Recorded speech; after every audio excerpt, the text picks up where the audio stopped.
ABN Radhakrishna గారు ఏం మాట్లాడుతున్నారండి? అసలు ఆయన ఒక జర్నలిజం లో ఉంటూ ఒక ఛానల్ నడుపుతూ ఒక పేపర్ నడుపుతూ మహిళల మీద ఆయన మాట్లాడే విధానం హర్షించదగింది కాదు. ఎందువల్లంటే ఈ రోజు మహిళల్ని పవిత్రంగా భావించే భారతదేశంలో ఈ రోజు మహిళల్ని ఒక జర్నలిజం లో ఉంటూ మరి కించపరిచి, ఎందుకంటే ఈ రోజు పాలిటిక్స్ లో అప్పన్ సొప్పన్ తెలియని మహిళల్ని ఏ రకంగా లాగేస్తారండి?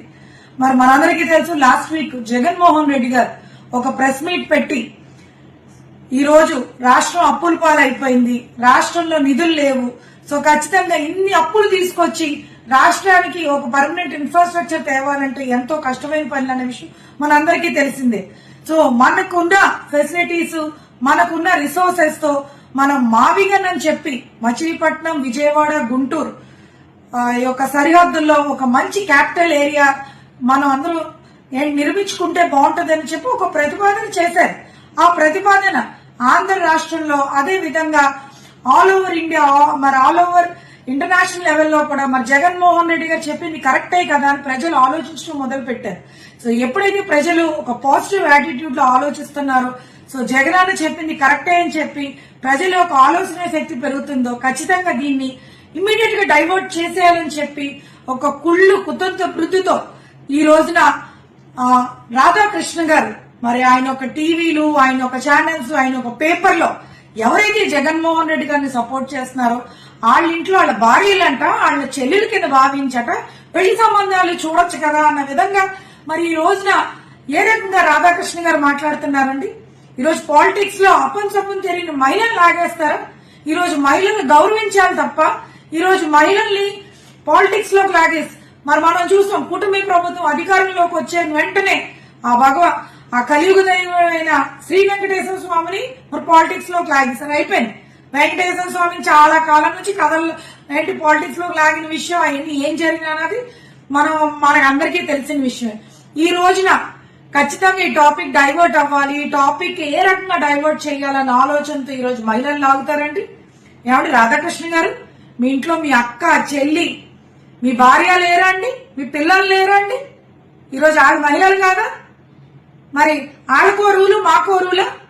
మీరు ఇంకా అవుట్ రేటెడ్ గా టీడీపీని సపోర్ట్ చేస్తూ ఒక బ్రోకర్ ఛానల్, ఒక బ్రోకర్ టీవీలా తయారై మీకు ఒక బ్రోకర్ పేపర్ కింద అసలు ఊరుకుంటున్నామని ఏంటండి? ఈ రోజున భారతమ్మని ఎన్ని రకాలుగా మీ ఏబిఎన్ ఛానల్లో బ్యాడ్ చేశారు. ఇవన్నీ కూడా పోన్లే కదా, మా జగన్మోహన్ రెడ్డి గారు పడ్డా వాళ్ళు ఎప్పుడు చెడ్డోళ్ళు కదా ఆగదు, మనందరం ఓపి పడతాం మనం చెప్తా, ఆయన చెప్పే కొద్దీ మేమందరం ఊరుకున్నాం. ఈ రోజున అప్పన్ చొప్పన్ తెలియని మహిళలు కేవలం జగన్మోహన్ రెడ్డి గారిని సపోర్ట్ చేస్తే వాళ్ళ యొక్క భార్యల్ని మీ ఇష్టం వచ్చినట్టు మాట్లాడతారా? మీరు ఏమనుకుంటున్నారండి అసలు మీ నోట్లో మాట్లాడండి. ఈరోజు జర్నలిజం లో ఉంటూ మీరు జర్నలిజం ఈ రకంగా కించపరుస్తారండి? అసలు ఊరుకునేదే లేదు రాధాకృష్ణ గారు. ఖచ్చితంగా మీరు ప్రెస్ ముందుకు వచ్చి క్షమాపణ చెప్పాలి. నేను ఎప్పుడు కూడా ఏ మహిళని ఇలా మాట్లాడను, పొరపాటున రాశాను, పొరపాటున ఛానల్లో పబ్లిష్ చేశానని చెప్పి మీరు ఖచ్చితంగా వచ్చి క్షమాపణ చెప్పాలి.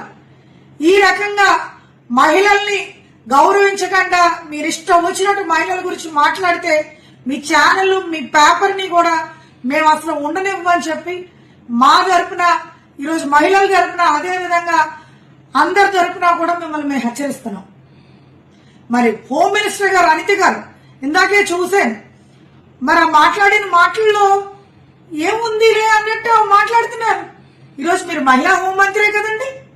మహిళా హోంమంత్రి ఈరోజు ఒకళ్ళు కాదు, ఎంతో మంది మహిళలను తెచ్చిపరిచి మాట్లాడితే ఇమీడియట్ గా పేపర్ ని మీరు ఆపడము, లేదంటే ఆ యొక్క ఛానల్ ని పబ్లిష్ అవ్వకుండా ఆ ఛానల్ ని ఆపడం మీరు చెయ్యాలి తప్ప ఈ రకంగా మరి ఆయన్ని సపోర్ట్ చేస్తూ ఆయన మాట్లాడిన దాంట్లో తప్పేంటి అన్నట్టు మీరు వక్రీకరించి మాట్లాడడం కూడా సహించలేదండి మరి అనిత గారు.